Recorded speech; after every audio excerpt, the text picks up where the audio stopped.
What is going on, everyone? We are here with another episode of the Spotlight series hosted by yours truly, ACK. Y'all know the drill at this point. I mean, we've been doing this for over 2 years now, just interviewing artists from all genres, from all over the world, and just having a blast hearing artist story through music because at the end of the day, that's what it's all about. It's about connecting with these artists, them sharing their stories, and just talking about music, and I'm just having a blast doing it. So today I welcome Al David to the show. Man, how are you today? Hey, I'm great, man. How are you, Andrew? And not too bad, not too bad at all. I appreciate you just taking time out of your day to sit here and talk about your story through music. Right on. Yeah, man. I appreciate you having me. No, of course. So kind of just jumping right into the first question, because it's always the basic of basics, but it really just kind of sets up the whole story and sets up the whole show is where did like singing and playing and just how did music kind of come about for you? Because I know for some artists it comes at an early age from like the day they were born. They start humming nursery rhymes and start writing at an early age. But then I always like to compare it to someone like myself who only really started back in 2018, which was only 4 years ago. So just how did everything kind of come about for you? Well, I guess it's come about in pieces, but I mean, because like you said, you just started. I just started really songwriting like 2017, 2018. Okay. Like really trying to write good stuff. That I was okay with. But I mean, you could go as far back as when I was like 5 years old. I'd say I had like a little mini keyboard, like a little one, like under my bed that my parents had, that my uncle had given them or something like that. And I used to just go under I don't know why I wouldn't just take it out, but I would go under my bed to play it. And, I think it just started there. And then, in grade school, they give you one of those recorder flutes. Yep. And in middle school, I started playing trumpet. That was my first instrument. And I played that all through high school. And I started singing and playing guitar in high school. That was like, yeah. Yeah, no, and that's awesome. It's always so cool to hear those stories, and like it's always cool to hear like what the first instrument was, because like either some people like started with like the keyboard like you said, or some people are like I had like that karaoke machine that just like sang every song and stuff like that. So it's always cool to just hear how the artist started, because you can listen to a popular artist or you can listen to an unknown artist and be like, oh, they have cool songs, like, oh, that's a great song by him. But the end of the day, it's really cool to just hear the background and how music really drove you to pursue where you are now. So Yeah. it's always cool to hear that. And I mean, definitely getting into the next question a little bit is, I mean, when you start songwriting and when you start singing, you definitely have inspirations. You definitely have artists that you look up to that are big time and making it and doing all kinds of stuff. So I mean, I always like to say, for example, is Chris Daughtry. He's a huge influence for me. Always been a top artist for me, and will be one of my favorites until the day I die. So, I mean, my question is for you: is who are some inspirations that you kind of really look up to in the music business, and just some artists that like you listen to really just kind of grasp that concept when you're trying to write and sing and stuff like that? I want to say that also evolves too. That also changes throughout my life. When I was younger, when I was first starting out, I really um, Matchbox 20, like Rob Thomas. I want to say that was like a big fire starter for me. But I mean, I've always listened to country too. So I mean, George Strait's always been there. It's it's tough to say, man. Those it's that's like the hardest question for me to answer every time. Every time, like, and interviewers always want to know, oh, like, what's your biggest influence? I don't know, man. It's just I love music, and it could be just like someone having a one hit wonder that inspires me to just be like, man, I want to do that. Like it Exactly. could it just I don't know. It's all over the place. My music taste is it's it's super vast. I know everyone says that, but like I grew up in a multilingual family, Mhm. so I've also got stuff in Spanish that I've listened to. Like it's all over the place, man. I mean, jazz. I grew up playing jazz in high school Mhm. on the trumpet and stuff like that. So it's huge. Yeah. but yeah, Matchbox 20, Rob Thomas, George Strait. Currently, I want to say I'm like super inspired to be like Thomas Rhett. Okay. I Yep. think he's got I think he's got such a wide range. He's able to pull off so much. Exactly.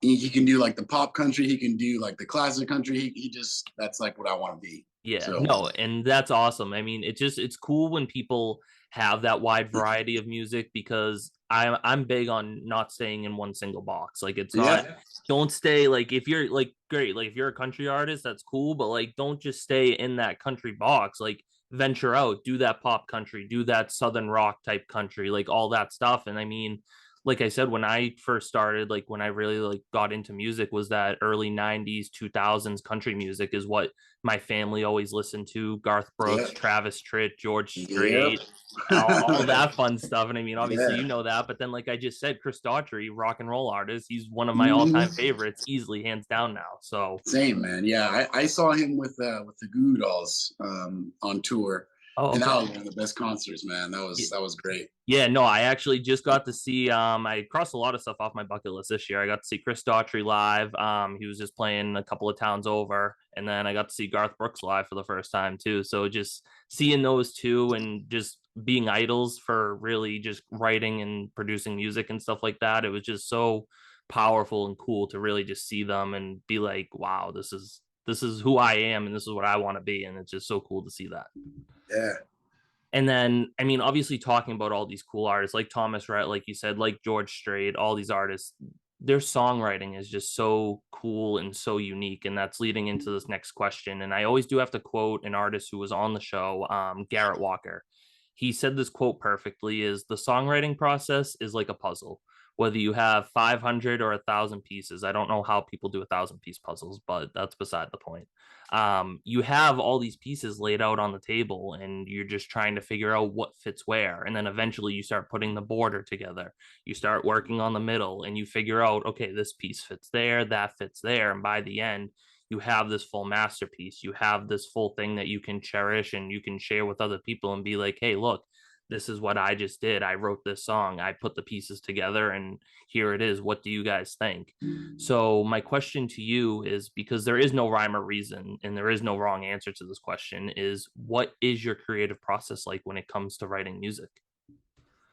It's kind of like that quote that you just said. Mhm. It can be different. It just depends on how I'm going into the song. So sometimes I'll have an idea for something that maybe I'm going through in life, or just that I thought, oh, I just thought that could be a song. Like somebody says something and it kind of just sticks with you. So it just depends going into it, like how much I really put into it. Because I co-write most. I mean, I'm terrible writing by myself. If I do, it's just like, I have a hook, an idea, or I have like an outline of a song. Yeah. But I really, really enjoy writing with other people, and it's kind of like a validation thing. Like I need it. But yeah, it starts with, I don't know, typically an idea, and then I'll like either voice memo it with my phone Yep. and kind of like write some notes about it and what I think here and there, and that's usually it. Yeah. But yeah, when we're actually writing, it just depends. I think it depends also on your group that you're writing with, Exactly. the people that you're writing with, how they like to do things. Um, I'd say I'm more of a music and melody type of person. I do come up with lyrics too, but that's not like I wouldn't say that's my strongest Yeah. suit. But for sure, because I grew up in band, like doing music, just playing melodies, playing stuff like that. So that's like I'd say that's the thing I love to hang my hat on. Mhm. Obviously singing, that's like my artistry, I guess, singing. But yeah, I mean, it's you know, Yeah, no, and that's awesome. It's always so cool to ask that question just because there is no rhyme or reason to it, like I said earlier. And I forget it was a couple episodes ago. I forget who I was talking to now, but we said like if there was a book on how to songwrite, then everyone would do it. Like there is no wrong or right Mhm. way to songwrite. You can start with a melody, like you said, or you can start with lyrics, whatever is your stronger suit. You know what you want to do. You know what is best for you to do, like you said, getting the melody and beat down and stuff like that, and then trying to put the words and stuff to it. I mean, and for me it's the complete opposite. I try to write first and then put the beat and melody to it, but it's always just cool to ask that question and see how the songs kind of really come about. Yeah, and like you said, your way is I've done it that way too. It just really just depends on what comes to you. You're kind of just grabbing for what you can take and bring to these like sort of rights, and Yeah, that's pretty much it. So that's you just take what you can get. exactly. And then definitely one of my other favorite things that because you mentioned it earlier in this question, is my two favorite words that like I don't think any artist has never not mentioned these words is voice memos. I have Yeah, thousands of them on my phone, and like it doesn't matter if it's like in the middle of the day or like 2 a.m. All of a sudden, like I'll go through and be like, how the hell did this voice memo get on there? But then you start listening to it and you're like, oh wait, this is actually might be something. So yep. it's always just so cool when people just say voice memos, because like I think it's literally in every single interview by now. So it's always cool to know that like you're not the only one that does all the voice memos. Oh yeah, it's the man. I can't imagine. I mean, I can't imagine, but I grew up never having to write stuff down because I've always had something to record. You know, Exactly. And it's so crazy to think about, because I mean back in the day that's all you could do before phones and computers and stuff like that, is you had to write everything down. But yeah, no, I mean it's like the same with me. Is if I didn't have my phone or my computer, I wouldn't know what to do, because I that's where I record and write everything down now. yeah, So getting to the fourth question, it's definitely my favorite question, and it's always the hardest question. That's why I always like being the interviewer and not the interviewee. Um, is you have a lot of music out right now, and there are hundreds and thousands of artists out there putting music out and trying to make a name for themselves and promoting themselves on social medias like TikTok, Instagram, YouTube, Facebook, SoundCloud, all that fun stuff. But at the end of the day, is what makes you you compared to all these other artists? What can we take away from your music that we can't find in anyone else's music? And just what makes Al David Al David? yeah. That is a tough question. I think for me though, I've just been lucky to have a unique type of voice, Mhm. and I think that's a big chunk of it. That's like the steak, if you will. uh, but I mean, I don't know. I think because I don't know. There's so many good songs, especially when you get here to Nashville. Like people are writing good songs every day. Yeah. So I mean, it's got to be a combination of. I think this is just my opinion, but I think it's got to be a combination of a good song with maybe a unique perspective, and just something that like my voice, that's going to be different enough to I don't know, kind of maybe poke through, and that's what I'm banking on. That's what I'm hoping.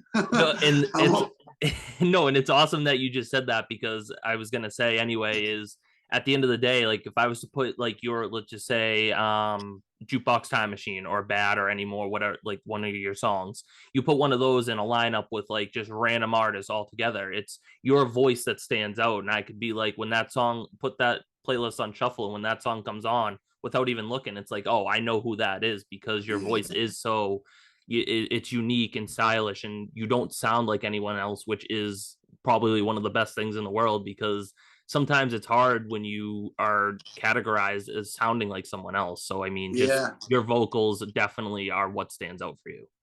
yeah. I'm like I said, it's just luck, man. It's and I feel like that's a lot of it out here. Yeah, it's hard work. You got to do the work, and I think anyone's capable of doing the work. Exactly. Which is why a lot of people make it. They just work their asses off. But I think, yeah, I've got to do the work, and I've got luck on my side. So we'll see. We'll see. I mean, I know I can't please everybody, but I think we'll see. No, absolutely. And I mean, kind of getting into the last question here is, you have music out. Obviously, I was listening to a bunch of it before we started and stuff like that. But what are some of your short term and long term goals as the future rolls on? And just what else can we expect down the road from you? Short term, right now, being in Nashville, I want to get a place so that I don't have to stop worrying about paying rent. I'd rather pay a mortgage. So that's like on my list of short term. Also, short term is getting my next song out, which I don't know when that's going to be. We're almost done with the current track that we've been working on. So that's short term, but long term, biggest goal. I'll know I've made it when I'm on country radio, just top whatever, top 40 country radio. That's Yeah. And I'm pretty sure that's most artists' goal out here. So for me, that's it. That's when I get on the radio. Yeah. No, and I mean that's awesome, man. I mean, it's just your music is good. I love what you're doing and I'm a huge fan and I definitely just can't wait for more music and can't wait Thanks, to see man. what big things happen for you. Thank you. I have a question for you though. Oh How yeah. did you hear? Like, how did you like hear me? Like, what?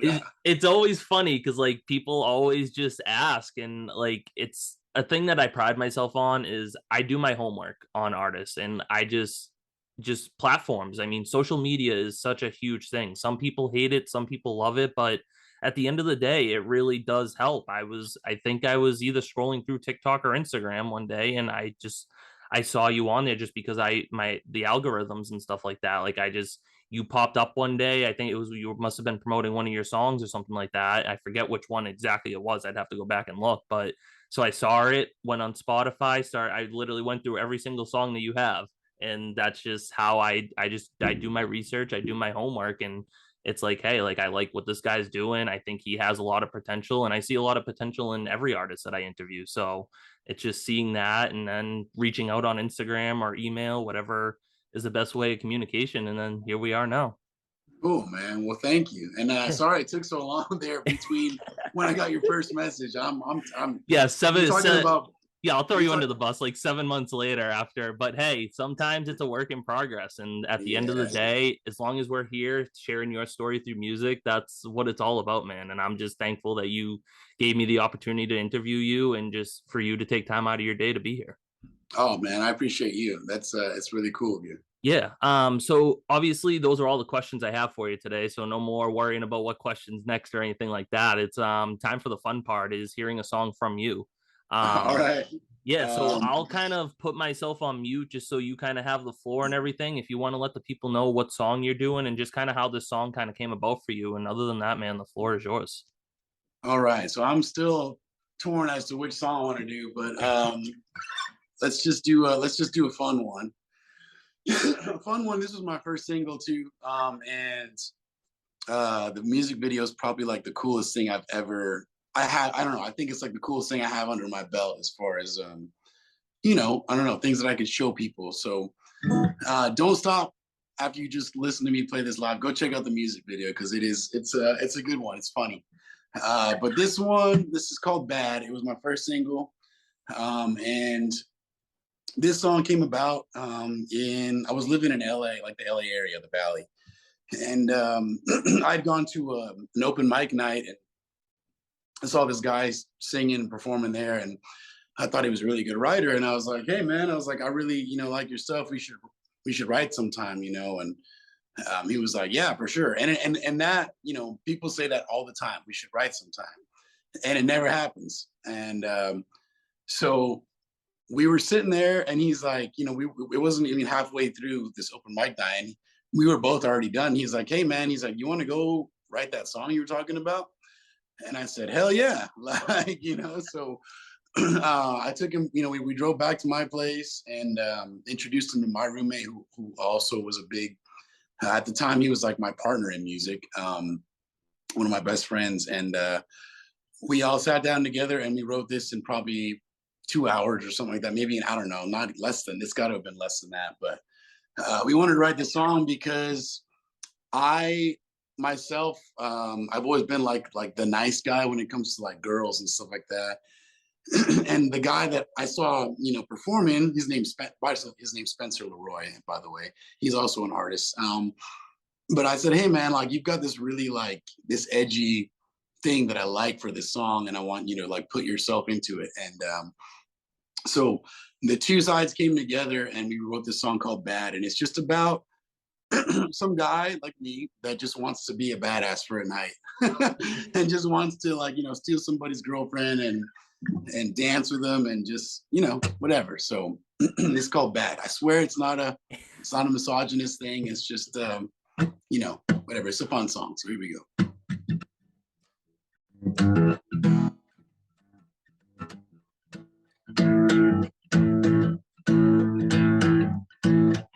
Going out on a Saturday night, wearing Daisy Dukes and that fit just right. Yeah, act like you don't know what you're doing to me, but I think you know what you're doing to me.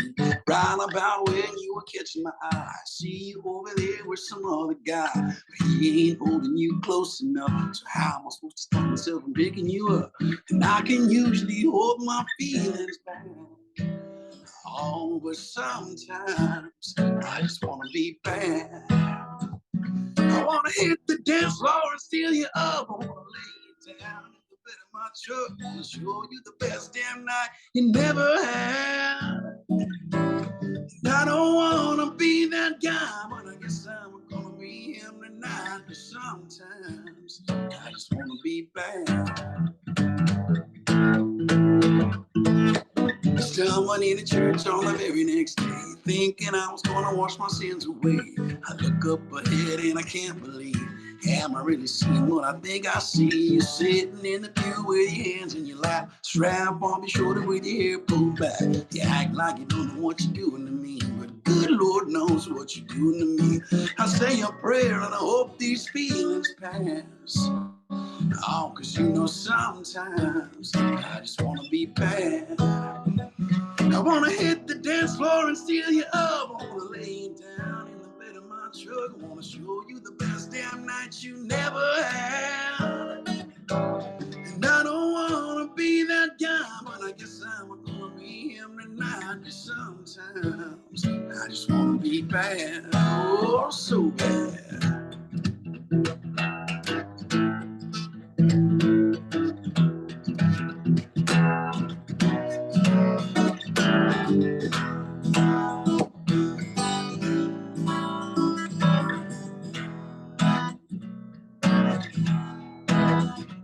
I wanna hit the dance floor and steal you up. I wanna lay you down in the bed of my truck. I wanna show you the best damn night you never had. Yeah, and I don't wanna be that guy. Looks like I'm gonna be him tonight. Sometimes I just wanna be bad. Well, sometimes I just gotta be bad.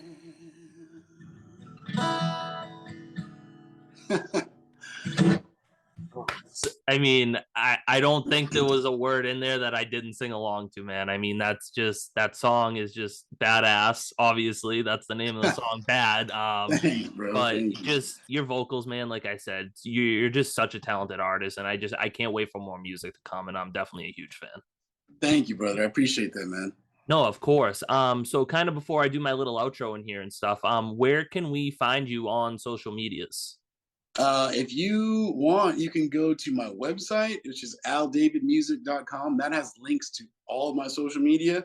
But if you just want to go straight to Instagram or straight to TikTok, it's just Al David Music, all one word.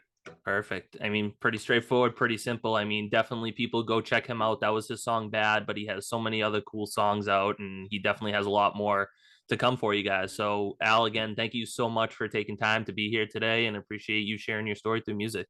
Hey, thank you, man. I appreciate you. No, of course. So that concludes another episode of the Spotlight series hosted by yours truly, ACK. Y'all know the drill at this point is Sunday, 1 p.m. Eastern, new artist, new story through music. Never know who's going to pop through, never know what songs you're going to hear. So thanks for tuning in today and stay tuned for next week.